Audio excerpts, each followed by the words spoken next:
Hi, Bijoys Nair, former officer, food corporation of India, current അഫയേഴ്സിന്റെ പുതിയ വീഡിയോയിലേക്ക് സ്വാഗതം. അപ്പോൾ ഇന്നലെ 2 ദിവസം നമ്മൾ ക്ലാസ് എടുക്കാൻ പറ്റിയില്ല. അത് കുറച്ച് ഒന്നാമത്തെ കാര്യം തിരക്കുകളാണ്. നമുക്ക് ഇപ്പൊ പുതിയ സീസണൊക്കെ സ്റ്റാർട്ട് ചെയ്ത സമയമാണ് അഡ്മിഷന്റെ. അപ്പൊ അതിന്റെ കുറച്ച് തിരക്കുകളുണ്ട്.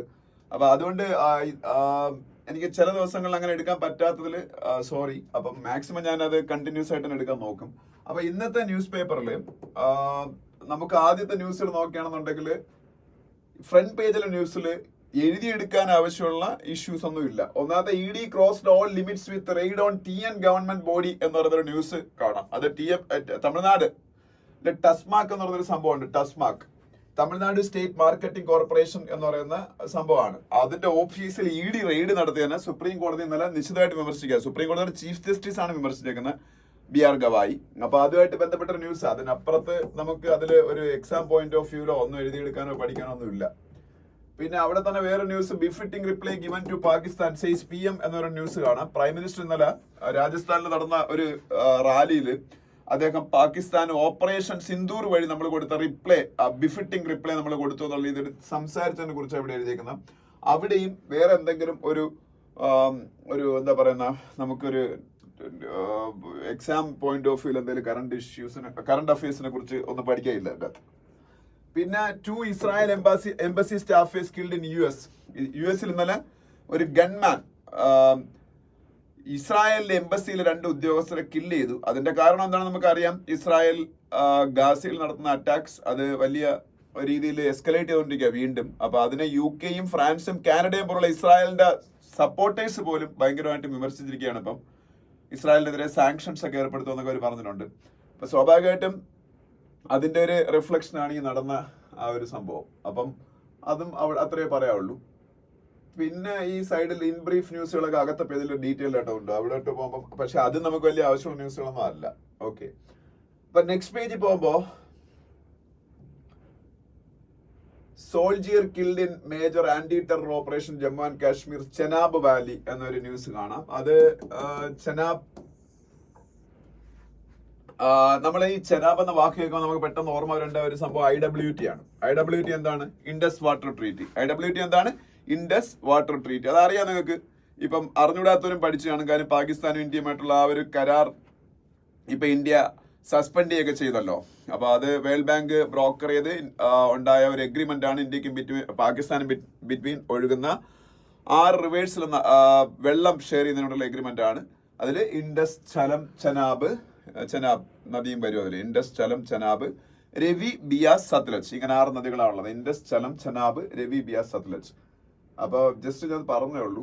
പിന്നെ Ashoka university academic case SIT setup on SE's order എന്ന് പറയുന്ന ഒരു ന്യൂസ് ഉണ്ട്. അശോക യൂണിവേഴ്സിറ്റിയിൽ ഒരു പ്രൊഫസർ ഈ ഓപ്പറേഷൻ സിന്ദൂറിനെ ആയിട്ട് ബന്ധപ്പെട്ട് നടത്തിയ ചില പരാമർശങ്ങൾ, സോഷ്യൽ മീഡിയ പരാമർശങ്ങൾ കേസ് ആവുകയും അദ്ദേഹത്തിന് അറസ്റ്റ് ചെയ്യുകയും ചെയ്തിരുന്നു. ഇപ്പൊ സുപ്രീം കോടതി കേസുമായിട്ട് മുന്നോട്ട് വന്നതിനാണ് പറഞ്ഞേക്കുന്നത്. ഈ പരാമർശങ്ങൾ യഥാർത്ഥത്തിൽ ശരിയല്ല, മോശമായി പോയെന്നാണ് സുപ്രീം കോടതി ഇന്നലെ വന്നേക്കുന്നത്. ഹിന്ദുവിൽ യഥാർത്ഥത്തിൽ എഡിറ്റോറിയലിൽ ഈ പ്രൊഫസറെ അനുകൂലിച്ചുകൊണ്ടാണ് എഡിറ്റോറിയൽ വന്നത്. ഞാൻ നിങ്ങൾ അത് ഡിസ്കസ് ചെയ്ത് കണ്ടായിരിക്കും. അപ്പൊ അത് കണ്ടപ്പോൾ ഞാൻ കരുതിയത് പൂർണ്ണമായിട്ട് പുള്ളി ഇന്നസെന്റ് ആണെന്നാ. പക്ഷെ ഇന്നലെ സുപ്രീം കോടതി എന്നുള്ള പരാമർശങ്ങൾ അങ്ങനെ അല്ല. സുപ്രീം കോടതി പറഞ്ഞേക്കുന്നത് ഫ്രീഡം ഓഫ് എക്സ്പ്രഷനും സ്പീച്ചും ഒക്കെ ഉണ്ട്. ആർട്ടിക്കിൾ 19 ഓഫ് ഇന്ത്യൻ കോൺസ്റ്റിറ്റ്യൂഷൻ അനുസരിച്ച്, ആർട്ടിക്കിൾ 19 ഓഫ് ഇന്ത്യൻ കോൺസ്റ്റിറ്റ്യൂഷൻ അനുസരിച്ച് ഫ്രീഡം ഓഫ് എക്സ്പ്രഷനും സ്പീച്ചും ഒക്കെ ആർട്ടിക്കിൾ 19ന്റെ അകത്താണല്ലോ നമ്മുടെ ഫണ്ടമെന്റൽ ഫ്രീഡംസ് 6 എണ്ണം ലിസ്റ്റ് ചെയ്തിരിക്കുന്നത്. അപ്പൊ അതിൽ freedom of expression and speech is A fundamental freedom. പക്ഷെ അതിനൊക്കെ ഉപയോഗിക്കേണ്ട സമയത്ത് വേണം ഉപയോഗിക്കാൻ. അപ്പം അതിൽ ക്രിട്ടിക്കൽ ആയിട്ടുള്ള ചില റിമാർക്സ് ഉണ്ടായിരുന്നാണ് എനിക്ക് ആ വാർത്ത വായിച്ചത് മനസ്സിലായത്. അപ്പൊ എന്തായാലും ഹിന്ദു പറയുന്ന പോലെ അല്ല കാര്യം എന്ന് മനസ്സിലായി. കോടതി പറയുന്നതാണല്ലോ ഏറ്റവും പ്രധാനപ്പെട്ട കാര്യം. പിന്നെ nuclear scientist Srinivasan laid to rest with state honours എന്നൊരു ന്യൂസ് കാണാം. ശ്രീനിവാസൻ നമ്മൾ പറഞ്ഞു കഴിഞ്ഞാണ്. MR ശ്രീനിവാസനും ജയന്ത് നാർലിക്കറും ഇന്ത്യയുടെ 2 ഡോയൻസ് ഓഫ് സയന്റിഫിക് ഫീൽഡ്, 2 പേര് ഒരേ ദിവസം മരിച്ചു. Jayant Narlikar was the greatest ever astrophysicist from India. MR Srinivasan ഒരുപക്ഷെ ഹോമി ജഹാംഗീർ ബാബയ്ക്കും രാജാരമണ്ണയ്ക്കും ഒക്കെ ഒപ്പം നിൽക്കുന്ന സ്റ്റാച്ചർ ഉള്ള ഒരു ഇന്ത്യൻ ന്യൂക്ലിയർ സയന്റിസ്റ്റ് ആയിരുന്നു. 2 പേരും മരിച്ചുപോയി. അപ്പൊ MR ശ്രീനിവാസൻ തമിഴ്നാടുകാരനായിരുന്നു. പിന്നെ CAGയെ കുറിച്ച് ന്യൂസ് ഉണ്ട്. CAG എന്താണ്? Comptroller and auditor general of India. Comptroller and auditor general of India. ഇന്ത്യയുടെ ഓഡിറ്റിംഗിന്റെ ഏറ്റവും വലിയ കോൺസ്റ്റിറ്റ്യൂഷണൽ ബോഡിയാണ് CAG, controller and auditor general. ഇപ്പോ സഞ്ജയ് വർമ്മയാണെന്ന് തോന്നുന്നു, അത് നോക്കിക്കോളണം. സഞ്ജയ് വർമ്മ എന്നാണ് എന്റെ ഓർമ്മ. ഇപ്പോഴത്തെ CAG ചെക്ക് ചെയ്തോളണേ. ഓർമ്മ സഞ്ജയ് വർമ്മ എന്നാണ്. സഞ്ജയ് വർമ്മയോ സഞ്ജീവ് വർമ്മയോ അങ്ങനെ എന്തോ ആണ് ഇന്ത്യയുടെ CAG, controller and auditor general. പിന്നെ സിദ്ധരാമയ്യ, കർണാടകത്തിന്റെ ചീഫ് മിനിസ്റ്റർ. ഒരു ഫോട്ടോ കാണാം. കർണാടകത്തിൽ കാസ്റ്റ് സർവേ ആയിട്ട് ബന്ധപ്പെട്ട കുറച്ച് കർണാടക ഗവൺമെന്റ് മുമ്പ് കാസ്റ്റ് സർവേ കണ്ടക്ട് ചെയ്തത്. കാസ്റ്റ് സർവേ അതാണിപ്പോ officially government of India is going to conduct a caste survey in the next census. Next census will be conducted in 2026 most probably. So in 2026 along with the general population census there will be a caste census. So national level ഇന്ത്യയിൽ cast census independent ഇന്ത്യയിൽ നടക്കാൻ പോണ first time ആണ്. പക്ഷേ state ലെവലിൽ ചില സ്റ്റേറ്റുകൾ cast survey conduct ചെയ്തായിരുന്നു. ബീഹാർ ഈ ഇടയ്ക്ക് എക്സ്റ്റൻസീവ് ആയിട്ടുള്ള കാസ്റ്റ് സർവേ കണ്ടക്ട് ചെയ്തു. കർണാടകത്തിൽ അത് കണ്ടക്ട് ചെയ്തെങ്കിൽ ഇന്ന് വരെ അത് റിലീസ് ചെയ്യാനുള്ള ധൈര്യം കർണാടകത്തിലെ ഗവൺമെന്റിന് ഇല്ല. കാരണം അവിടെ പ്രധാന സമുദായങ്ങൾ തങ്ങളിൽ പ്രശ്നം ഉണ്ടാവുന്നത്. പക്ഷേ കോൺഗ്രസിന്റെ ഇലക്ട്രൽ പ്രോസ്പെക്ട്സിനെ ബാധിച്ചേക്കുന്ന ഒരു പേടിയുണ്ട് അവർക്ക്. അതുകൊണ്ടാണ് അവർ റിലീസ് ചെയ്യാത്തത്. കഴിഞ്ഞിട്ട് 2018 കഴിഞ്ഞതാണ് ആ സർവേ. സിദ്ധരാമയ്യ കർണാടകത്തിന്റെ ചീഫ് മിനിസ്റ്റർ. പിന്നെ ASI യെ കുറിച്ച്, ASI എന്താണ്? ആർക്കിയോളജിക്കൽ സർവേ ഓഫ് ഇന്ത്യ, ഇന്ത്യയുടെ പുരാവസ്തു ഗവേഷണ വകുപ്പ്. ASI archaeological survey of India. പിന്നെ നെക്സ്റ്റ് പേജ് പോകുന്നു. നെക്സ്റ്റ് പേജ് പോകുമ്പോ ശിവകുമാറിന്റെ ഒരു ഫോട്ടോ കാണാം. ശിവകുമാർ ആരാണ്? കർണാടകത്തിന്റെ ഡെപ്യൂട്ടി ചീഫ് മിനിസ്റ്റർ. കർണാടകത്തിലെ ചീഫ് മിനിസ്റ്ററിന്റെ പേര് ഇപ്പൊ പറഞ്ഞു സിദ്ധരാമയ്യ. കർണാടകത്തിലെ ഡെപ്യൂട്ടി ചീഫ് മിനിസ്റ്റർ ആണ് ശിവകുമാർ. പിന്നെ former lieutenant governor of Jammu and Kashmir ഇതായിരുന്നു സത്യപാൽ മാലിക്. സത്യപാൽ മാലിക്കിന്റെ പേരൊന്നും പഠിക്കേണ്ട. He's nothing right now. Formerly he was the lieutenant governor of Jammu and Kashmir. അപ്പൊ അദ്ദേഹത്തിന് ഒരു കറപ്ഷൻ കേസിൽ ഇപ്പൊ ചാർജ് ഷീറ്റ് ചെയ്ത കിരു പ്രോജക്ട് എന്ന് പറഞ്ഞ ഒരു ഹൈഡ്രോ ഇലക്ട്രിക് പവർ പ്രോജക്ട് ആണ്. Kiru hydro electric power project Jammu and കാശ്മീരിലെ ഒരു ഹൈഡ്രോ ഇലക്ട്രിക് പവർ പ്രോജക്ട് ആയിരുന്നു. അതുമായിട്ട് ബന്ധപ്പെട്ട ഒരു കറപ്ഷനിലാണ് അദ്ദേഹത്തിന് ചാർജ് ചെയ്തത്. അപ്പൊ Kiru hydro electric power project എവിടെയാണെന്ന് പഠിച്ചു വെച്ചേക്കുക, ജമ്മു ആൻഡ് കാശ്മീർ. പിന്നീട് ഇതൊന്ന് ജസ്റ്റ് അറിഞ്ഞു വെച്ചേക്ക. നമ്മളെ ബംഗളൂരുവിലുള്ള ഒരു കാര്യമായതുകൊണ്ട്. Karnataka to rename Ramanagara district as Bengaluru south. Ramanagara എന്ന് പറഞ്ഞൊരു ഡിസ്ട്രിക്ട് കർണാടകത്തിലുണ്ട്. അതിന്റെ പേര് ബംഗളൂരു സൗത്ത് എന്നാക്കാൻ കർണാടക ഗവൺമെന്റ് തീരുമാനിച്ചു. അതും അന്ന് അറിഞ്ഞിരിക്കുക. Next page. അത് ഫ്രൈഡേ ആണല്ലോ ഇന്ന്. ഫ്രൈഡേയില് സ്പോട്ട്ലൈറ്റ് എന്നൊരു പേജ് വരും. മെട്രോ പ്ലസ് എന്നൊരു പേജ് വരും. അതൊക്കെ നമുക്ക് ആവശ്യമുള്ളതല്ല. അപ്പൊ അതൊക്കെ വിട്ടേക്ക്. ഇനി നമുക്ക് ഇന്നത്തെ എഡിറ്റോറിയൽ നോക്കാം. ആദ്യത്തെ എഡിറ്റോറിയൽ മിസ്പ്ലേസ്ഡ് അർജൻസി എന്ന് പറഞ്ഞ എഡിറ്റോറിയലാണ്. Misplaced urgency. ഈ മിസ്പ്ലേസ്ഡ് അർജൻസി എന്ന് പറയുന്ന എഡിറ്റോറിയൽ എന്തിനെ കുറിച്ചാണെന്ന് ചോദിച്ചാൽ, മിക്കവാറുള്ള ഇന്ത്യൻ സ്റ്റേറ്റുകളിലെല്ലാം ചാൻസലർ ഓഫ് യൂണിവേഴ്സിറ്റീസ്, സ്റ്റേറ്റ് യൂണിവേഴ്സിറ്റീസിന്റെ ചാൻസലർ ഗവർണർ ആയിരിക്കും.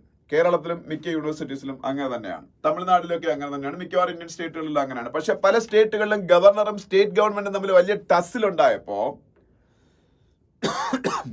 ഓരോരോ സ്റ്റേറ്റുകളിൽ ഗവർണറിനെ ചാൻസലർ സ്ഥാനത്ത് മാറ്റാനുള്ള ബില്ലുകൾ പാസ്സാക്കാൻ തുടങ്ങി. അങ്ങനെ തമിഴ്നാട്ടിലെ ഗവർണർ RN രവിയും തമിഴ്നാട്ടിലെ MK സ്റ്റാലിൻ ഗവൺമെന്റ് തമ്മിൽ പല കാര്യങ്ങളിലും വലിയ തർക്കം നിലനിൽക്കുന്നതിന്റെ ഇടയിൽ തമിഴ്നാട് ഗവൺമെന്റ് ഒരു നിയമം പാസ്സാക്കി ഗവർണറിനെ ചാൻസലർ സ്ഥാനത്ത് മാറ്റിക്കൊണ്ട് ചീഫ് മിനിസ്റ്ററിനെ ചാൻസലറാക്കുന്ന ഒരു നിയമം. പക്ഷെ ആ നിയമം ഇപ്പൊ മദ്രാസ് ഹൈക്കോർട്ട് സ്റ്റേ ചെയ്തു. ആ നിയമം സ്റ്റേ ചെയ്തു. അതിന് കാരണമായിട്ട് മദ്രാസ് ഹൈക്കോർട്ട് ചൂണ്ടിക്കാണിച്ചത് സുപ്രീം കോടതിയുടെ തന്നെ ചില ഇതില് മദ്രാസ് ഹൈക്കോർട്ടിൽ ഏത് ജഡ്ജിമാരാണിത് സ്റ്റേ ചെയ്തതെന്നൊക്കെ ഉണ്ട്. അതൊന്നും കാര്യമില്ല. GR സ്വാമിനാഥൻ, V ലക്ഷ്മിനാഥൻ അങ്ങനെ പറഞ്ഞിട്ടുണ്ട്. അപ്പൊ ഇപ്പൊ ഗവർണർ തന്നെ വീണ്ടും ചാൻസലറായി. കാര്യം തമിഴ്നാട്ടിലെ ഗവൺമെന്റ് ഉണ്ടാക്കിയ ഗവർണറിനെ റീപ്ലേസ് ചെയ്ത് ചീഫ് മിനിസ്റ്ററിനെ ചാൻസലറാക്കി അപ്പോയിന്റ് ചെയ്തുകൊണ്ടുള്ള നിയമം സ്റ്റേ ചെയ്യാണ് തമിഴ്നാട്ടിലെ ഹൈക്കോർട്ട് ഏതാണ്? മദ്രാസ് ഹൈക്കോർട്ട്.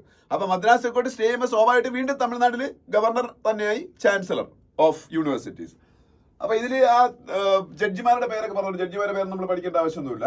അപ്പോ ഇതിന് അവര് പറയുന്ന വെച്ചാല് ഈ തമിഴ്നാട്ടിലെ ഹൈക്കോർട്ട്, മദ്രാസ് ഹൈക്കോർട്ട് ഇങ്ങനെ ഒരു തീരുമാനം വിധിക്കാൻ കാരണം സുപ്രീം കോടതിയുടെ തന്നെ ചില വിധികളുണ്ട്. These include professor doctor Sreejith PS versus doctor Rajasree, APJ Abdul Kalam technological university ആയിട്ട് ബന്ധപ്പെട്ട് കേരളത്തിലെ ഒരു പ്രശ്നമാണ്. അതുപോലെ Gambhir Dan K Gandhi versus state of Gujarat Sardar Patel യൂണിവേഴ്സിറ്റിയായിട്ട് ബന്ധപ്പെട്ട് അവിടെയൊക്കെ സുപ്രീം കോടതിയുടെ വിധികൾ പലപ്പോഴും ഗവർണർക്ക് അനുകൂലമായിരുന്നു. അപ്പൊ ആ ഒരു പ്രസിഡന്റ് നോക്കിയിട്ട് സുപ്രീം കോടതിയുടെ പഴയ വിധികളൊക്കെ എടുത്ത് പഠിച്ചതിന് ശേഷമാണ് ഹൈക്കോർട്ട് ഈ ഒരു സ്റ്റേ കൊടുത്തേക്കുന്നത്. അവിടെ തമിഴ്നാട്ടില് അവിടുത്തെ ഗവർണറിന് ചാൻസലർ പദവിയിൽ നിന്ന് മാറ്റിക്കൊണ്ടുള്ള അവിടുത്തെ ലെജിസ്ലേറ്റീവ് അസംബ്ലിയുടെ നിയമത്തിന് സ്റ്റേ ചെയ്തേക്കുന്നത്. ഓക്കെ, അപ്പോ അത് വേറൊരു കാര്യവും മദ്രാസ് ഹൈക്കോർട്ട് പറയുന്നുണ്ട്. യൂണിവേഴ്സിറ്റി ഗ്രാന്റ്സ് കമ്മീഷൻ റെഗുലേഷൻസ് 2018 എന്ന് പറയുന്ന ഒരു സംഭവമുണ്ട്. University grants commissions regulation 2018. അതില് റെഗുലേഷൻ 7.3 എന്ന് പറഞ്ഞ റെഗുലേഷൻ ഉണ്ട്. ആ 7.3-ലാണ് ഒരു സ്റ്റേറ്റിലെ യൂണിവേഴ്സിറ്റിയില് വൈസ് ചാൻസലേഴ്സിന് അപ്പോയിന്റ് ചെയ്യാനുള്ള അവകാശം അതെങ്ങനെയായിരിക്കണം, അതിന്റെ പ്രൊസീജിയർ എങ്ങനെയായിരിക്കണം, സെർച്ച് കമ്മിറ്റി രൂപീകരിക്കേണ്ട, അതിന്റെയൊക്കെ കാര്യങ്ങൾ പറഞ്ഞ ആ 7.3-യുടെ violation university grants commission regulation 2008-ലെ 7.3 എന്ന് പറഞ്ഞ ആ ഒരു ആർട്ടിക്കിളിന്റെ അകത്തുള്ള ഈ പറഞ്ഞ പ്രൊസീജിയർ ഒന്നും പാലിക്കാത്തത് കൊണ്ട് തമിഴ്നാട്ടിൽ ഇതുപോലെ നടത്തിയ VC നിയമനങ്ങളെല്ലാം റദ്ദാവുമെന്നും മദ്രാസ് ഹൈക്കോർട്ട് പറഞ്ഞു. പക്ഷേ അതിനെതിരെ അവിടുത്തെ തമിഴ്നാട് ഗവൺമെന്റ് വാദിക്കുകയൊക്കെ ചെയ്തു. University grants commission regulation 2008 follow ചെയ്ത് തന്നെയാണ് ഞങ്ങൾ ചെയ്തത്. പക്ഷേ 7.3 ഫോളോ ചെയ്തല്ലോ. 7.3 ഫോളോ ചെയ്യില്ല പിന്നെ എന്ത് കൂടും? 7.3-ലാണ് വൈസ് ചാൻസലർ അങ്ങനെയാണ് അപ്പോയിന്റ് ചെയ്തിട്ട് പറയേണ്ടതൊക്കെ പറയുന്നത്. പക്ഷെ എന്തായാലും ഹിന്ദു ഹൈക്കോടതിക്കെതിരാണ് ഈ വിഷയത്തില്. ഹിന്ദു എപ്പോഴും അങ്ങനെയാണ്. ഹിന്ദു ആക്ച്വലി പല കാര്യങ്ങളും എനിക്ക് ഈവൻ ആന്റി നാഷണൽ സ്റ്റാൻഡ് എടുക്കുന്നുണ്ടോന്നല്ല എനിക്ക് തോന്നുന്നുണ്ട്. പക്ഷെ ചില കാര്യങ്ങളിൽ അങ്ങനെയാണ് പലപ്പോഴും. ഞാൻ പറഞ്ഞല്ലേ, മറ്റേ അശോക യൂണിവേഴ്സിറ്റിയിലെ പ്രൊഫസറിന്റെ കേസിൽ സുപ്രീം കോടതി എന്നല്ല, നിങ്ങൾ ആ സുപ്രീം കോടതിയുടെ വിധി എന്നിട്ട് വായിച്ചു നോക്കിയാൽ ഇന്നത്തെ ഹിന്ദുവിലും ഒക്കെ ഉണ്ട്. സുപ്രീം കോടതി ഇന്നത്തെ ഹിന്ദുവിലാണ് സുപ്രീം കോടതിയുടെ പരാമർശങ്ങളുള്ളത്. ഇന്നത്തേലും അതിന്റെ കണ്ടിന്യൂഷൻ വരുന്നുണ്ട്. സുപ്രീം കോടതിയുടെ പരാമർശം എന്താണെന്ന് വായിച്ചു നോക്കണം, അല്ലാതെ ഹിന്ദുവിന്റെ അഭിപ്രായം വായിച്ചു നോക്കരുത്. ഇന്ന് മിക്കവാറും കാര്യങ്ങളിൽ അങ്ങനെയാണ്. പക്ഷെ ഞാൻ ഇപ്പോഴും ഞാൻ നിങ്ങളെ ഹിന്ദു വായിക്കാനേ പറയുള്ളൂ. വേറെ ഒന്നും കൊണ്ടല്ല, നമുക്ക് ഒരു എന്താ പറയുക കുറച്ചുകൂടെ അക്കാഡമിക് പോയിന്റ് ഓഫ് വ്യൂള്ള ആർട്ടിക്കിൾസ് വരുന്ന അതിലായതുകൊണ്ടാണ്. ഓക്കെ, അപ്പൊ എന്തായാലും ഹിന്ദുവിന് പരാതിയാണ് ഇതിൽ. ഹിന്ദു പറയുന്നത് ഹൈക്കോടതി ചെയ്ത് തെറ്റായി പോയി. സുപ്രീം കോടതിയിൽ ഈ പറഞ്ഞ കേസ് സുപ്രീം കോടതിക്ക് ട്രാൻസ്ഫർ ചെയ്യാൻ വേണ്ടിയിട്ട് ഈ പറഞ്ഞ തമിഴ്നാട് ഗവൺമെന്റ് സുപ്രീം കോടതിയിൽ ഒരു പെറ്റീഷൻ കൊടുത്തിട്ടുണ്ട്. അതിൽ സുപ്രീം കോടതി വിധി വന്ന് ഈ കേസ് സുപ്രീം കോടതിയിലേക്ക് ട്രാൻസ്ഫർ ചെയ്യാൻ സാധ്യതയുണ്ടായിരുന്നു.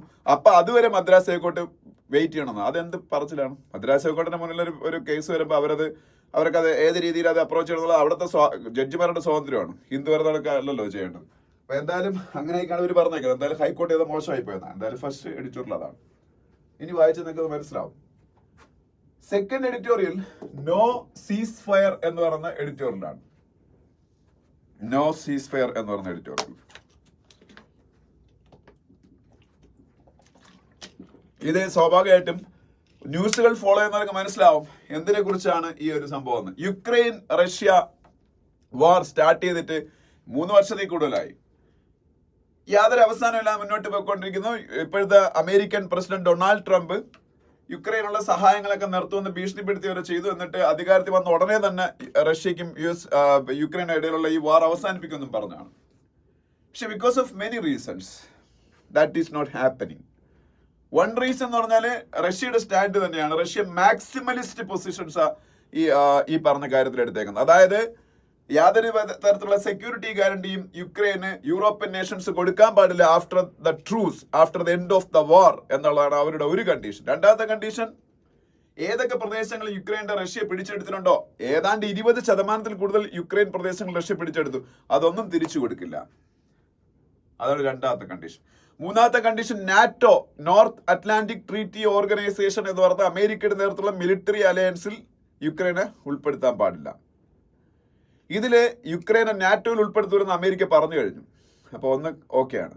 രണ്ടാമത്, റഷ്യ എന്നുള്ള റഷ്യ യുക്രൈനിൽ നിന്ന് പിടിച്ചെടുത്ത പ്രദേശങ്ങൾ ഏതാണ്ട് യുക്രൈന്റെ 20%-ലധികം പ്രദേശങ്ങൾ റഷ്യ തിരിച്ചു കൊടുക്കൂലെന്ന് പറഞ്ഞതും ട്രംപ് അംഗീകരിച്ചിട്ടുണ്ട്. പക്ഷെ അത് യുക്രൈൻ അംഗീകരിക്കാൻ ബുദ്ധിമുട്ടല്ലേ? അവരത് ഇതുവരെയ്ക്കും അംഗീകരിച്ചിട്ടില്ല. ഇനി യൂറോപ്യൻ നേഷൻസ് സെക്യൂരിറ്റി ഗ്യാരണ്ടി യുക്രൈന് കൊടുക്കാൻ പാടില്ല എന്ന് പറയുന്നത് യൂറോപ്യൻ നേഷൻസ് ഇതുവരെയ്ക്കും അംഗീകരിച്ചിട്ടുമില്ല. എന്തായാലും ഈ പറഞ്ഞ ആവശ്യങ്ങളിൽ നിന്ന് ഒരു താഴോട്ടിറക്കത്തിന് റഷ്യ തയ്യാറുമല്ല. അപ്പൊ എന്തായാലും ടർക്കിയയിൽ വെച്ച് ഒരു മീഡിയേഷൻ ടോക്ക് ഇപ്പം നടന്നു. അതിലാദ്യമായിട്ട് റഷ്യയുടെയും യുക്രൈന്റെയും ഒഫീഷ്യൽസ് പരസ്പരം മീറ്റ് ചെയ്തു. യുക്രൈന്റെ പ്രസിഡന്റ് വൊളോഡിമിർ സെലൻസ്കിയും ആ മീറ്റിംഗിൽ പങ്കെടുത്തു. പക്ഷേ റഷ്യയുടെ പ്രസിഡന്റ് വ്ളാഡിമിർ പുടിൻ പങ്കെടുത്തില്ല. അതുകൊണ്ട് തന്നെ അതിൽ ഒരു സീസ് ഫയർ അഗ്രിമെന്റുമായിട്ട് ബന്ധപ്പെട്ട യാതൊരു കാര്യങ്ങളും അവിടെ നടന്നില്ല. അതുകൊണ്ട് തന്നെ സീസ് ഫയർ അഗ്രിമെന്റ് ഇനി ഉടനെ നടക്കണമെങ്കിൽ ഡൊണാൾഡ് ട്രംപ് പറഞ്ഞേക്കുന്ന ഞാനും റഷ്യൻ പ്രസിഡന്റ് പുടിനും തമ്മിൽ വിചാരിച്ചാലേ നമ്മൾ തങ്ങളിൽ മീറ്റ് ചെയ്താലേ ഈ സീസ് ഫയർ വരാൻ പോകുന്നുള്ളൂ എന്നാണ് പറഞ്ഞേക്കുന്നത്. അപ്പൊ എന്തായാലും 30 ദിവസത്തെ സീസ് ഫയർ എന്നുള്ള ആവശ്യവുമായിട്ട് ഈ ടർക്കിയിൽ നടന്ന റഷ്യ യുക്രൈൻ മീറ്റിംഗിൽ അങ്ങനെ ടാഞ്ചിബിൾ ആയിട്ടുള്ള ഔട്ട്കം ഒന്നും ഉണ്ടായില്ല. ആകെപ്പാടെ 1000 പ്രിസണേഴ്സിനെ സ്വാപ്പ് ചെയ്യാൻ തീരുമാനിച്ചു.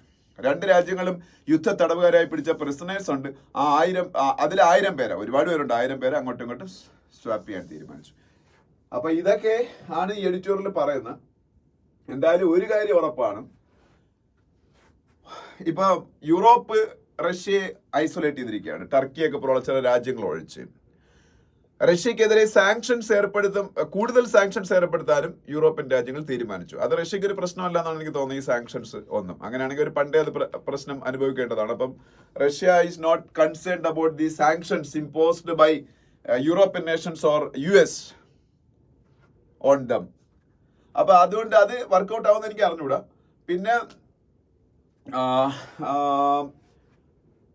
യുക്രൈൻ ആണെന്നുണ്ടെങ്കിൽ ഓരോ ദിവസവും പ്രശ്നത്തിലാണ്. യുക്രൈന്റെ പല പ്രദേശങ്ങൾ, ഈസ്റ്റേൺ പ്രദേശങ്ങൾ മിക്കതും, കുർസ്ക് എന്നൊക്കെ പറഞ്ഞ മേഖലകൾ എല്ലാം റഷ്യയുടെ കയ്യിലായി. ആ ഈസ്റ്റേൺ പ്രദേശങ്ങളിൽ വീണ്ടും റഷ്യ അഡ്വാൻസ്മെന്റ്സ് ഉണ്ടായിക്കൊണ്ടിരിക്കുകയാണ്. വേണ്ട സഹായം അമേരിക്കയിൽ നിന്ന് യുക്രൈന് കിട്ടുന്നതുമില്ല, യൂറോപ്പിൽ നിന്ന് മാത്രം സഹായം കിട്ടുന്നുണ്ട്. അപ്പം യുക്രൈനും വലിയ പ്രശ്നത്തിലാണ്. അപ്പൊ എന്തായാലും എത്രയും പെട്ടെന്ന്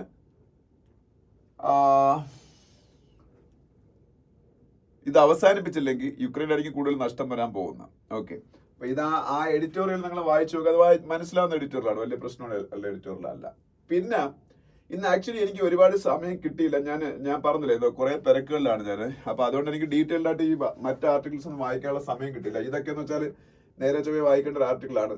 tariff wars and reshaping of AI's global landscape എന്ന് പറയുന്ന ഒരു ആർട്ടിക്കിള്. അപ്പൊ ഇത് യഥാർത്ഥത്തിൽ ഇതിന്റെ ഒരു കണ്ടന്റ് എന്താണെന്ന് വെച്ചാൽ, അത് ഡീറ്റെയിൽ ആയിട്ട് എനിക്ക് വായിക്കാൻ ടൈം കിട്ടില്ല. എന്നാലും എനിക്ക് പെട്ടെന്നൊന്ന് വായിച്ച് മനസ്സിലായ കണ്ടന്റ്, ഈ താരിഫ് വാർ ഉണ്ടല്ലോ, അൺലീഷ്ഡ് ബൈ ഡൊണാൾഡ് ട്രംപ് ആണല്ലോ ഈ താരിഫ് വാർ ഉണ്ടാക്കിയത്. അപ്പൊ ഈ താരിഫ് വാർ AI ഇൻഡസ്ട്രി, ആർട്ടിഫിഷ്യൽ ഇന്റലിജൻസിന്റെ ആ ഒരു ഫീൽഡിനെ എങ്ങനെ ബാധിക്കും എന്നാണ് ഈ ആർട്ടിക്കിളിൽ ഡിസ്കസ് ചെയ്യുന്നത്. അപ്പൊ താരിഫ് വാർ കൂടുമ്പോൾ സ്വാഭാവികമായിട്ട് ഈ AI ആർട്ടിഫിഷ്യൽ ഇന്റലിജൻസ് ആയിട്ട് ബന്ധപ്പെട്ട പല ഘടകങ്ങളും വരുന്നതും ഒക്കെ ചൈനയിൽ നിന്നും അല്ലെങ്കിൽ ഈ താരിഫ് ഭയങ്കര മോശമായിട്ട് ബാധിച്ച വിയറ്റ്നാം, മെക്സിക്കോ ഒക്കെ പോലുള്ള രാജ്യങ്ങളിൽ നിന്നാണ്. അപ്പൊ ഈ സാധനങ്ങള് US-ലേക്ക് ചെല്ലുമ്പോൾ US-ൽ ആർട്ടിഫിഷ്യൽ ഇന്റലിജൻസ് ആയിട്ട് ബന്ധപ്പെട്ട ഇൻഫ്രാസ്ട്രക്ചർ ഒക്കെ ഉണ്ടാക്കാൻ കൂടുതൽ ബുദ്ധിമുട്ട് ആവും, കൂടുതൽ കോസ്റ്റ്ലി ആവും. അപ്പൊ അത് US-ൽ തന്നെ ആർട്ടിഫിഷ്യൽ ഇന്റലിജൻസ് ഡെവലപ്മെന്റിനെ ബാധിക്കാൻ സാധ്യതയുണ്ട്. അതാണ് ഇതിൽ മെയിൻ ആയിട്ടുള്ള കണ്ടന്റ്. അതിൽ ചിലപ്പോൾ ഇന്ത്യക്ക് കുറച്ച് ബെനിഫിറ്റ്സ് ഉണ്ടാവാൻ സാധ്യതയുണ്ടെന്നും പറയുന്നുണ്ട്. കാര്യം ഈ US മെയിൻലി ടാർഗറ്റ് ചെയ്യുന്നത് ചൈനയാണല്ലോ. അപ്പൊ US ബേസ്ഡ് കമ്പനീസ് ആർട്ടിഫിഷ്യൽ ഇന്റലിജൻസിൽ അത്യാവശ്യം നല്ല ഡെവലപ്മെന്റ് ഉണ്ടാക്കിയുള്ള രാജ്യമാണ് ഇന്ത്യ. ലോകത്തിലെ ഏറ്റവും ടോപ്പിൽ നിൽക്കുന്ന ആർട്ടിഫിഷ്യൽ ഇന്റലിജൻസ് പ്ലേയേഴ്സിൽ ഒരു രാജ്യം ഇന്ത്യയാണ്. ചൈനയും US തന്നെയാണ് ഡോമിനൻസ്. എന്നാലും അത്യാവശ്യം പുരോഗതി ഇന്ത്യ അതിൽ ഉണ്ടാക്കിയിട്ടുണ്ട്. ആ ഫീൽഡിൽ റിസർച്ച് ചെയ്യുന്ന ഒരുപാട് കമ്പനീസ് ഇന്ത്യയിലുണ്ട്, ഒരുപാട് എക്സ്പെർട്ടീസ് ഉള്ള ഒരുപാട് ഡെവലപ്പേഴ്സ് ഇന്ത്യയിലുണ്ട്, ഒരുപാട് എഞ്ചിനീയറിംഗ് കോളേജിൽ നിന്ന് അതുമായിട്ട് ബന്ധപ്പെട്ട് താല്പര്യം ഉള്ള പിള്ളേർ പഠിച്ചിറങ്ങുന്നുണ്ട്. അപ്പൊ ഇങ്ങനെയൊക്കെയുള്ള അഡ്വാൻസ്മെന്റ്സ് ഇന്ത്യയിൽ ഉള്ളത് കൊണ്ട് ഇങ്ങനെയൊക്കെയുള്ള കുറച്ചുകൂടെ നമുക്കപ്പോ ഒരു ഓൾട്ടർനേറ്റീവ് സോഴ്സ് ആയിട്ട് US-ലെ കമ്പനീസോ അല്ലെങ്കിൽ US-ലെ ഇന്നോവേറ്റേഴ്സോ ഒക്കെ വേറൊരു രാജ്യത്തിന് ചൈന അല്ല തിരഞ്ഞെടുത്താൽ ഇന്ത്യക്ക് ആ ഒരു റീപ്ലേസ്മെന്റ് ആകാനുള്ള സാധ്യതയുണ്ട്. പക്ഷെ അത് അത്രയും നല്ല രീതിയിൽ ഗവൺമെന്റ് ആ ഒരു ഓപ്പർച്യൂണിറ്റി ഗ്രാബ് ചെയ്യാൻ ശ്രമിക്കണം. അപ്പൊ അതാണ് ഇതിന്റെ കണ്ടന്റ്. പക്ഷെ അതാണ് ഇതിന്റെ ഒരു സിനോപ്സിസ്. പക്ഷെ ഇത് വായിക്കുമ്പോൾ നമുക്ക് കുറച്ച് എക്സ്ട്രാ കാര്യങ്ങൾ വായിക്കാറുണ്ട്. അപ്പൊ ഞാൻ ഡീറ്റെയിൽഡ് ആയിട്ട് വായിച്ചിട്ടില്ല, എനിക്ക് അതിനുള്ള ടൈം കിട്ടിയില്ല. അപ്പൊ നിങ്ങളത് വായിച്ചു നോക്കുക. ഇനി അതുപോലെ നിങ്ങൾ ഇന്ന് ഹിന്ദുവിൽ എഡിറ്റോറിയൽസ് അല്ലാത്ത 2 ആർട്ടിക്കിൾസ് എക്സ്ട്രാ വായിച്ചാൽ ഒന്ന് ഇത് തന്നെ വായിക്കുക. ഇത് വായിച്ചാൽ നിങ്ങൾക്ക് മനസ്സിലാവും, അതുകൊണ്ട് പെട്ടെന്ന് വായിച്ചു നോക്കുക. പിന്നെ രണ്ടാമത്, ഇതും നിങ്ങൾക്ക് വായിക്കാവുന്നതാണ്, അത്യാവശ്യം മനസ്സിലാവുന്ന തന്നെയാണ്. Use international law to take on Pakistan backed terror എന്നൊരു ആർട്ടിക്കിളാണ്. അതിന്റെ കണ്ടന്റും ഒരുവിധം ഞാൻ പറഞ്ഞുതരാം. ഇന്റർനാഷണൽ ലോസിന്റെ സഹായത്തോടു കൂടി പാകിസ്ഥാനിൽ നിന്ന് എമനേറ്റ് ചെയ്യുന്ന ടെററിസത്തിനെ കണ്ടെയ്ൻ ചെയ്യാൻ ഇന്ത്യക്ക് കഴിയും. ഇന്ത്യ ഇപ്പൊ കൗണ്ടർ സ്ട്രൈക്ക് നടത്തി ശക്തമായ ഒരു മെസ്സേജ് കൊടുത്തു, ഇനി ഇങ്ങനെയായിരിക്കും anti terror doctrine of India. Even if the non-state actors are attacking India, India will retaliate with force against Pakistan military establishments also, because the Pakistan's military establishment is giving tacit support to these terrorists. So we will simultaneously target terrorists and their handlers, that is Pakistan military establishment. That is the new doctrine, defense doctrine, counter-terror doctrine of India government. That was pronounced loudly before the world in Operation Sindoor. അല്ലേ? അപ്പോൾ അത് നമ്മൾ ചെയ്തു കഴിഞ്ഞു. എന്നിട്ട് we are sending our parliamentarians to different countries all around the world, to Asia, to Africa, to Europe, to Latin America, to everywhere we are sending our delegations to impress them upon our stand and the dangers of terrorism emanating from the Pakistani soil. അതും നമ്മൾ ചെയ്യുന്നു. അതിനൊപ്പം നമ്മൾ ചെയ്യേണ്ട ഒരു കാര്യത്തിനെ കുറിച്ച് പറഞ്ഞത്, അതായത് ഈ ടെററിസത്തിനെ കൗണ്ടർ ചെയ്യാൻ വേണ്ടിയുള്ള ഇന്റർനാഷണൽ ലോസ് ഉണ്ട് ഒരുപാട്. അത് ഏതൊക്കെയാണെന്ന് നീ പറയുന്നുണ്ട്. ഏതൊക്കെയാണെന്ന് എല്ലാ തീയതി പറഞ്ഞാൽ കുറച്ച് കാര്യങ്ങൾ പറയുന്നത്. ഒന്നെന്ന് പറഞ്ഞാൽ ഇന്ത്യയുടെ മുൻകൈ എടുത്ത് ഇന്ത്യ പാസ്സാക്കിയ, ലോകത്തിനെ കൊണ്ട് പാസ്സാക്കിപ്പിച്ച ഒരു സംഭവമാണ് CCIT, comprehensive convention on international terrorism. അത് UN ഉള്ള ഒരു പാസ്സാക്കി എടുത്ത ഒരു സംഭവമാണ് CCIT, comprehensive convention on international terrorism. അത് UN ഇന്ത്യയുടെ മുൻകൈയിൽ, അമേരിക്കയുടെ സഹായത്തോടെ പാസ്സായതാണ്. അതുപോലെ നമ്മളെ രാജ്യം ഉള്ള ഒരു ഗ്രൂപ്പാണല്ലോ SAARC, South Asian association for regional cooperation. ആ സാർക്കിന്റെ അണ്ടറിൽ SAARC regional convention on suppression of terrorism എന്ന് പറഞ്ഞൊരു സംഭവമുണ്ട്. SAARC regional convention on suppression of terrorism. ഇനി ഇന്റർനാഷണൽ ട്രീറ്റീസ് വേറെ ഉണ്ട്. International convention for the suppression of the financing of terrorism, ICSFT എന്ന് പറയുന്ന സംഭവം. ഇങ്ങനെ കുറച്ച് കാര്യങ്ങൾ അതിൽ പറയുന്നത്. പിന്നെ international convention for the suppression of terrorist bombing convention വേറൊരു സംഗതി. ഇതൊക്കെയാണ് മെയിൻ ആയിട്ടുള്ള international treaties to fight against terrorism. ആ ട്രീറ്റീസ് ഇപ്പം മൂന്നാണെന്ന് പറഞ്ഞു. അതിൽ ഒരെണ്ണം സാർക്കുമായിട്ട് ബന്ധപ്പെട്ട് ഇന്ത്യ ലീഡ് ചെയ്യുന്ന ഒരു ഓർഗനൈസേഷനാണ് SAARC, South Asian association for regional cooperation. ആ സാർക്കിന്റെ SAARC convention, regional convention on suppression of terrorism ഉണ്ട്. ഇതൊക്കെ നമുക്ക് യൂട്ടിലൈസ് ചെയ്യാം. അതില് ഈ ആർട്ടിക്കിൾ 2(1) ഓഫ് ദ ICSFT എന്താണ്? International convention for suppression of financing of terrorism. അതിന്റെ article 2(1) explicitly classifies terror financing as a crime എന്ന് പറയുന്നുണ്ട്. അതുപോലെ സാർക്ക് ടെററിസം കൺവെൻഷന്റെ ആർട്ടിക്കിൾ 6 ഓരോ രാജ്യങ്ങളും ഈ ടെററിസത്തിന് എഗെയിൻസ്റ്റ് ആയിട്ട് എടുക്കേണ്ട നടപടികളെ കുറിച്ച് പറയുന്നുണ്ട്. ഇതിലൊക്കെ ഇന്ത്യക്കും സ്റ്റേക്ക് ഉള്ളതാണ്. അപ്പോ പാകിസ്ഥാന് ഇന്ത്യക്ക് എഗെയിൻസ്റ്റ് ആയിട്ടുള്ള ടെററിസത്തിനെ സപ്പോർട്ട് ചെയ്യുന്നതിന്റെ, പ്രൊമോട്ട് ചെയ്യുന്നതിന്റെ ഒരു ലോങ് ഹിസ്റ്ററി ഉണ്ട്. 2008 ഇന്ത്യക്കെതിരെ നടന്ന ഏറ്റവും വലിയ ഭീകരാക്രമണം നടക്കുന്നു മുംബൈയിൽ. അപ്പൊ അതിനുശേഷം ഇന്ത്യ ഇതിന്റെ ഇതുമായിട്ട് ബന്ധപ്പെട്ട ഡേറ്റാസ് കളക്ട് ചെയ്ത് പാകിസ്ഥാനെതിരെ വളരെ സ്ട്രോങ് ആയിട്ടുള്ള ഒരു കേസ് ഇന്റർനാഷണൽ കമ്മ്യൂണിറ്റിയുടെ മുന്നിൽ, എസ്പെഷ്യലി UN മുന്നിലൊക്കെ നമ്മൾ സമർപ്പിച്ച കാര്യഗതി പറയുന്നുണ്ട്. അപ്പൊ അങ്ങനെ കുറെ കാര്യങ്ങൾ അതിൽ പറഞ്ഞു. അങ്ങനെ താഴോട്ട് വരുമ്പം നമുക്ക് ICJ ഉപയോഗപ്പെടുത്താം പാകിസ്ഥാനെതിരെ. ഈ ഇന്റർനാഷണൽ ടെററിസം റിലേറ്റഡ് ട്രീറ്റീസ് ഉപയോഗിച്ച് പാകിസ്ഥാനെതിരെ ഒരു കേസ് ICJ ഫയൽ ചെയ്യുന്ന പറഞ്ഞു. ICJ എന്താണ്? International court of justice. United നേഷൻസിന് 2 കോടതികളാണുള്ള. UN 2 കോടതികളുണ്ട്. ഒന്ന് ICC, വേറൊന്ന് ICJ. ICC means international criminal court, ICJ means international court of justice. ഇങ്ങനെ 2 കോർട്ടുകളുണ്ട്. ICC international criminal court, ICJ international court of justice. ഇങ്ങനെ 2 കോടതികൾ UN അതിൽ ഒരു കോടതി ICJ. ഈ ICJ ഇന്ത്യ ഓൾറെഡി ഒരു കേസ് ഇപ്പൊ പാകിസ്ഥാനെതിരെ നടത്തുന്നുണ്ട്. അത് കുൽഭൂഷൺ ജാദവ് കേസാണ്. അതിന്റെ കാര്യം ഇതിൽ പറയുന്നുണ്ട്. കുൽഭൂഷൺ ജാദവ് കേസ്, അതായത് ഇന്ത്യക്കാരനായ ഒരാള് റോയുടെ റിസർച്ച് ആൻഡ് അനാലിസിസ് വിങ്ങിന്റെ സ്പൈ ചാരൻ ആണെന്ന് മുദ്രകുത്തി അവർ അവിടെ തൂക്കിക്കൊല്ലാൻ വിധിച്ചു. പക്ഷെ ആ കേസ് നമ്മൾ ICJ ഇന്റർനാഷണൽ കോർട്ട് ഓഫ് ജസ്റ്റിസിൽ കേസ് കൊടുത്തു. അത് അവര് സ്റ്റേ ചെയ്തു. അതുകൊണ്ട് കുൽഭൂഷൺ ജാദവ് കഴിഞ്ഞ 2 വർഷമായിട്ട് മുമ്പേ തൂക്കിക്കൊല്ലപ്പെടേണ്ടതാണ്. പക്ഷെ അദ്ദേഹം ഇപ്പോഴും ജീവിച്ചിരിക്കുന്നുണ്ട്. പാകിസ്ഥാന്റെ ജയിലിൽ തന്നെയാണ്. ആ കേസോട് നടക്കുക. ഇതുപോലെ ഈ പറഞ്ഞ ടെററിസ്റ്റ് ബോംബിംഗ് കൺവെൻഷന്റെ ആർട്ടിക്കിൾ 21, 24(1), അതുപോലെ ഈ പിന്നീട് ഞാൻ ഈ പറഞ്ഞ ICSFTയുടെ ചില പ്രൊവിഷൻസ്, ആർട്ടിക്കിൾസ് ഒക്കെ ഉപയോഗപ്പെടുത്തി നമുക്ക് പാകിസ്ഥാനെതിരെ സ്ട്രോങ് കേസ് ICJ കൊടുക്കാൻ പറ്റും.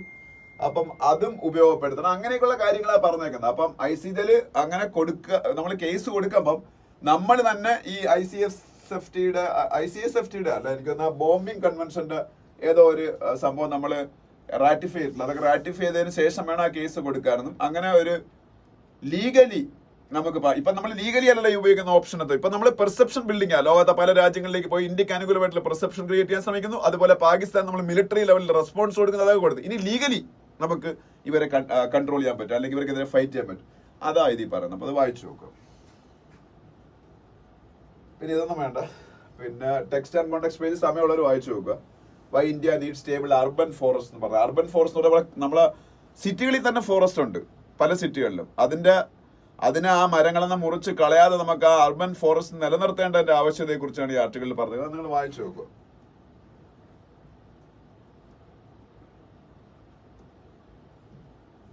പിന്നെ COBRA commando Maoist killed in Sukma operation. India is going to win the fight against Maoism. That is for sure. Yesterday, the biggest Maoist leader was killed by Indian armed forces.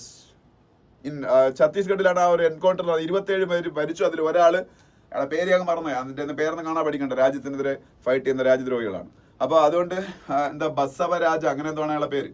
വളരെ well എഡ്യൂക്കേറ്റഡാ. 1980 regional engineering, അതായത് ഇന്നത്തെ NIT പഠിച്ചിറങ്ങിയ ആളാണ്. എന്നിട്ട് ഈ പരിപാടിയാണ് ചെയ്തുകൊണ്ടിരുന്നത്.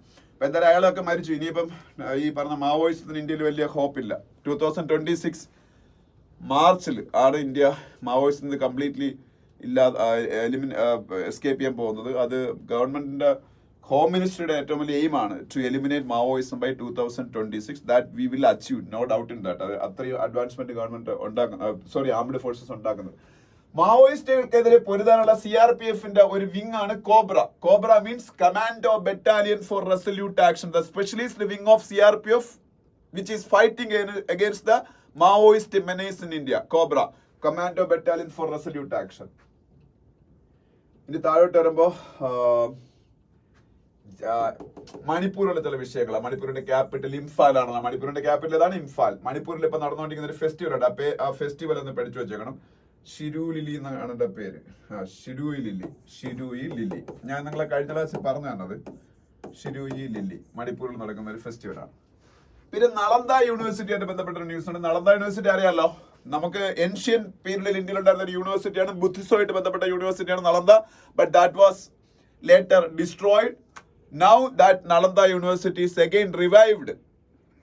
It is an international project. അത് ഇന്ത്യയുടെ മാത്രമല്ല, ബുദ്ധിസവുമായിട്ട് ബന്ധമുള്ള എല്ലാ രാജ്യങ്ങളും അതിൽ ഫണ്ട് ചെയ്യുന്നുണ്ട്. ബീഹാറിലാണ് നളന്ദ, അവിടെയാണ് ആ യൂണിവേഴ്സിറ്റി.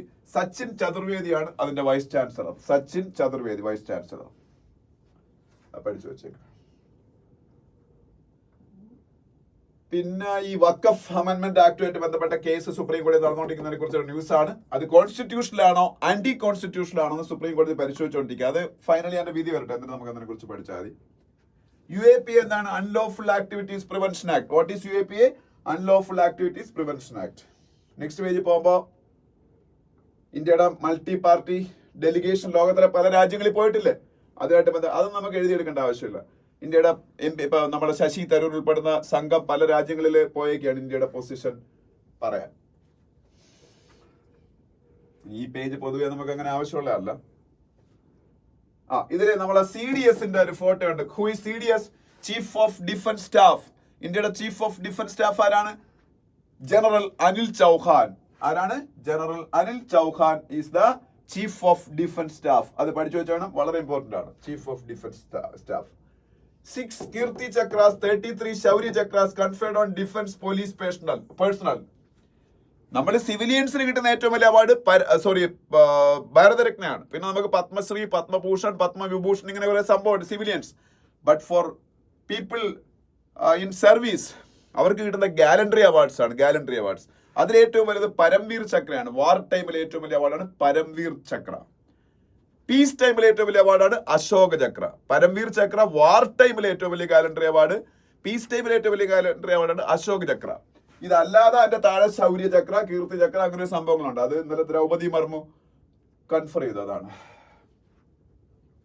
പിന്നെ നെക്സ്റ്റ് പേജ് അവിടെ പോകുമ്പോ നെക്സ്റ്റ് പേജിൽ പോകുമ്പോ PM inaugurates 103 Amrit Bharat railway stations എന്നൊരു ന്യൂസ് കാണാം. അമൃത് ഭാരത് റെയിൽവേ സ്റ്റേഷൻസ് ഇന്ത്യയിലെ 86 ഡിസ്ട്രിക്റ്റുകളിലായിട്ട്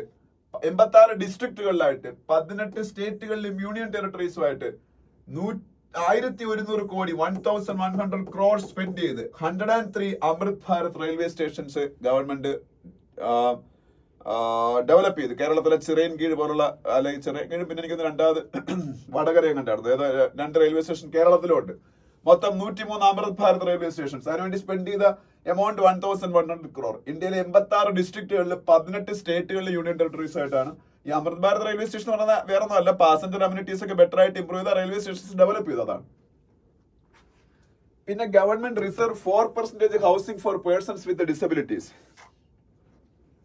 ഇന്ത്യയിലെ ഡിസബിലിറ്റീസ് ഉള്ള ആൾക്കാരുടെ റൈറ്റ്സ് ഇതാ ഇവിടെയാണ് പറഞ്ഞേക്കുന്നത്. Rights of persons with disabilities act 2016. Rights of persons with disabilities act 2016. അതിനകത്താണ് പേഴ്സൺസ് വിത്ത് ഡിസബിലിറ്റീസിന്റെ റൈറ്റ്സ് പറഞ്ഞേക്കുന്നത്. അപ്പൊ അത് ഇതിന്റെ അകത്ത് ഉള്ളതുകൊണ്ട് പറഞ്ഞാണ്. അപ്പൊ അതിലെ പ്രൊവിഷൻസ് പ്രകാരമാണ്, അതിലെ ഗവൺമെന്റ് ജോലിയിൽ എത്ര ശതമാനം റിസർവേഷൻ അവർ കൊടുക്കണം അതെല്ലാം പറയുന്നുണ്ട്. ഇനി തൊട്ട് സെൻട്രലി സ്പോൺസേഡ് ആയിട്ടുള്ള ഹൗസിംഗ് സ്കീമുകളിലെല്ലാം, സെൻട്രലി സ്പോൺസേഡ് ആയിട്ടുള്ള ഹൗസിംഗ് സ്കീമല്ലേ പ്രധാനമന്ത്രി ആവാസ് യോജന, അതുപോലുള്ള സ്കീമുകളെല്ലാം 4% വീടുകൾ പേഴ്സൺസ് വിത്ത് ഡിസബിലിറ്റീസിന് വേണ്ടി മാറ്റിവെക്കും. പിന്നെ IPL ഫൈനൽ അഹമ്മദാബാദിലേക്ക് മാറ്റി, ആ ഒരു ന്യൂസ് ഉണ്ട്. നിമാസിന്റെ എക്സ്പാൻഷൻ പഠിച്ച നിമാസ്, NIMAS, നിമാസ് അതിന്റെ എക്സ്പാൻഷൻ എന്ന് പറയുന്നത് national institute of mountaineering and adventure sports. National institute of mountaineering and adventure sports. അത് ദിറാങ് എന്ന് പറയുന്ന സ്ഥലത്താണ്. അത് അരുണാചൽ പ്രദേശിലാണ്. അരുണാചൽ പ്രദേശിലെ ദിറാങ്ങിലാണ് national institute of mountaineering and adventure sports. Next page പോകുമ്പോൾ ഫോറിൻ ഡയറക്ട് ഇൻവെസ്റ്റ്മെന്റുമായിട്ട് ബന്ധപ്പെട്ട കാര്യങ്ങളാണ്. What is foreign direct investment? അപ്പൊ അത് എത്ര ഇന്ത്യയിലേക്ക് ഫോറിൻ ഡയറക്ട് ഇൻവെസ്റ്റ്മെന്റിന് ഇൻഫ്ലോ ഉണ്ട്, എത്ര ഔട്ട്ഫ്ലോ ഉണ്ട്, അതിനെ കുറിച്ചുള്ള ഒരു സ്റ്റാറ്റിസ്റ്റിക്കൽ അനാലിസിസ് ആണ്. വേണമെന്നുള്ളൊരു വായിച്ചു നോക്കുക. What is the difference between FDI and FII? അതാണ് ഞാൻ പറയാൻ വന്നത്. FDI means foreign direct investment. FII means foreign institutional investment. What is the difference between foreign direct investment and foreign institutional investment? Foreign direct investment means, you take the example of KFC, Kentucky Fried Chicken. Kentucky Fried Chicken, KFC is an American company, but now it is available all over India. So that is a foreign direct investment. The KFC company came to India and they invested crores of money in different parts of India, and they are giving their services to Indian population, and they are giving taxes to government of India from their profit, and they are giving employment to a lot of Indian population. That is foreign direct investment. Foreign direct investment കാണാൻ പറ്റും. Benz company ഇന്ത്യയിൽ തുടങ്ങി, അത് foreign direct investment ആണ്. അതെല്ലാം നമുക്ക് കാണാൻ പറ്റുന്ന ഇൻവെസ്റ്റ്മെന്റ് ഉള്ള. പക്ഷെ foreign institutional investment is the investment happening in Indian stock market from foreign investors. നമ്മളെ ഇന്ത്യയിൽ പ്രവർത്തിക്കുന്ന ഫോറിൻ ഇൻവെസ്റ്റേഴ്സിന് ഇന്ത്യയിലെ സ്റ്റോക്ക് മാർക്കറ്റിൽ ഇൻവെസ്റ്റ് ചെയ്യാൻ പറ്റും. അത് നമുക്ക് കാണാൻ പറ്റുമോ? അവർക്ക് ഇഷ്ടമുള്ളപ്പോൾ കൊണ്ടുവന്ന് ഇൻവെസ്റ്റ് ചെയ്യും, അത് എടുത്തുകൊണ്ട് പോകും. അതാണ് FII, ഫോറിൻ ഇൻസ്റ്റിറ്റ്യൂഷണൽ ഇൻവെസ്റ്റ്മെന്റ്. പിന്നെ ഇവിടെ വേറെ ന്യൂസ് നമുക്ക് ആവശ്യമുള്ളതൊന്നുമല്ല. അദാനി ഗ്രൂപ്പിന്റെ ലാഭത്തിനെ കുറിച്ചൊക്കെയാണ്. അദാനി ഗ്രൂപ്പ് കഴിഞ്ഞ വർഷം 90,000 കോടി രൂപ ലാഭം ഉണ്ടാക്കി. EBITDA എന്ന് പറയുന്ന ഒരു ടേം ഉണ്ട്, അതോടെ ഒന്ന് പഠിച്ചു വെച്ചോ. Earnings before interest tax depreciation and amortisation. Earnings before interest tax depreciation and amortisation. ഇത് പൊതുവെ ബിസിനസ് ഫീൽഡിലുള്ള ഒരു അബ്രിവേഷൻ ആണ് EBITDA. പിന്നെ വേൾഡ് പേജിൽ പോകുമ്പോൾ എന്നത്തെയും പോലെ ഗാസയിൽ നടക്കുന്ന അറ്റാക്സ്, ഇസ്രായേൽ നടത്തുന്ന വലിയ അറ്റാക്സ്. ഇതിൽ വലിയൊരു കാര്യം പഠിക്കാനുണ്ട്. ഷാഗോസ് ഐലൻഡ് എന്ന് പറയുന്ന ഐലൻഡ്, ഷാഗോസ്, CHAGOS, ഷാഗോസ് ഐലൻഡ് മൗറീഷ്യസിലുള്ള ഒരു ഐലൻഡാണ്. പക്ഷെ ഇത് സെക്കൻഡ് വേൾഡ് വാറിന്റെ സമയം തൊട്ടേ UK കയ്യിലാണ്. ഇവിടെ എനിക്കൊന്ന് ഡീഗോ ഗാർഷ്യ എന്ന് പറയുന്ന ഒരു സംഭവം കണ്ടല്ലോ, അതെല്ലാം ഇതിന്റെ പാർട്ടാണെന്ന് എനിക്ക് തോന്നുന്നത്. എന്തായാലും US ഇവിടെ ഒരു മിലിറ്ററി ബേസ് ഉണ്ട്. അതുകൊണ്ട് തന്നെ UK സ്ട്രാറ്റജിക്കലി ഇമ്പോർട്ടന്റ് ആയിട്ട് അവരെ കയ്യിൽ തന്നെ വെച്ചിരുന്നു. മൗറീഷ്യസിന് സ്വാതന്ത്ര്യം കിട്ടിയപ്പോൾ അത് കൊടുത്തില്ല. അത് ഭയങ്കര വിഷയമായി. ഇപ്പൊ അവസാനം UK മൗറീഷ്യസിന് തിരിച്ചു കൊടുക്കാൻ തീരുമാനിച്ചു. ഷാഗോസ് ഐലൻഡ് മൗറീഷ്യസിന് തിരിച്ചു കൊടുക്കണമെന്നുള്ള ആവശ്യമാണ് ഇന്ത്യയുടെ ഉൾപ്പെടെ. കാര്യം Mauritius is A very close friend of India and majority of Mauritian population is Indian origin. So India is always stood with them in this issue, in Chagos Islands issue. Now UK decided to hand over the Chagos Islands to Mauritius.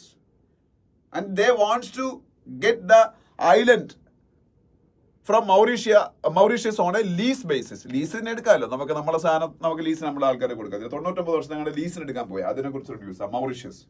മൗറീഷ്യസിന്റെ capital port Louis ആണ്. മൗറീഷ്യസിന്റെ capital port Louis. മൗറീഷ്യസിന്റെ prime minister Navin Chandra Ramgoolam. മൗറീഷ്യസിന്റെ prime minister Navin Chandra Ramgoolam, Mauritius prime minister. പിന്നെ അവിടെ നമുക്ക് അങ്ങനെ ആവശ്യമുള്ള വലിയ കാര്യങ്ങളൊന്നുമില്ല. ഓക്കെ, പിന്നെ സ്പോർട്സ് പേജിൽ പോകുമ്പോ യൂറോപ്പ ലീഗ് ഫൈനൽ, അത് യൂറോപ്പിലൊരു ഫുട്ബോൾ ചാമ്പ്യൻഷിപ്പ് ആണ്. യൂറോപ്പ ലീഗ് ഫൈനൽ ടോട്ടൻഹാം എന്ന് പറഞ്ഞ ഇംഗ്ലീഷ് ഫുട്ബോൾ ക്ലബ്ബ് വിൻ ചെയ്തതിനെ കുറിച്ചൊരു ന്യൂസ് ഉണ്ട്. പിന്നെ സ്ക്വാഷിൽ ജോഷ്ന ചിന്നപ്പ, ഇവരാണ് സ്ക്വാഷിൽ ഇന്ത്യയുടെ ഏറ്റവും വലിയ പ്ലെയർ, ജോഷ്ന ചിന്നപ്പ. അവരെ ഫോട്ടോ കാണാം. നെക്സ്റ്റ് പേജിൽ പോകുമ്പോ IPL കുറിച്ചാണ്. പിന്നെ ഫോർമുല 1 ബന്ധപ്പെട്ട ന്യൂസ് ഇവിടെ കാണാം. ഫോർമുല 1 അല്ലെങ്കിൽ F1 എന്താണ്? വേൾഡിലെ ഫാസ്റ്റസ്റ്റ് സ്പോർട്സ്, വേൾഡിലെ ഏറ്റവും വേഗതയേറിയ മത്സരം ആണ് F1, ഫോർമുല 1 എന്ന് പറയുന്നത്. നെക്സ്റ്റ് പേജിൽ പോകുമ്പോ സച്ചിൻ യാദവ്, ഇതാണ് സച്ചിൻ യാദവ്. സച്ചിൻ യാദവ് എന്ന് പറഞ്ഞാൽ നീരജ് ചോപ്ര കഴിഞ്ഞാൽ ഇന്ത്യയുടെ ഏറ്റവും വലിയ ജാവലിൻ ത്രോവർ ആണ് സച്ചിൻ യാദവ്. ഓക്കെ, അപ്പം ഇന്ന് ഇത്രയാണ് നമ്മുടെ ന്യൂസ്. ബാക്കി നാളെ. Thank you.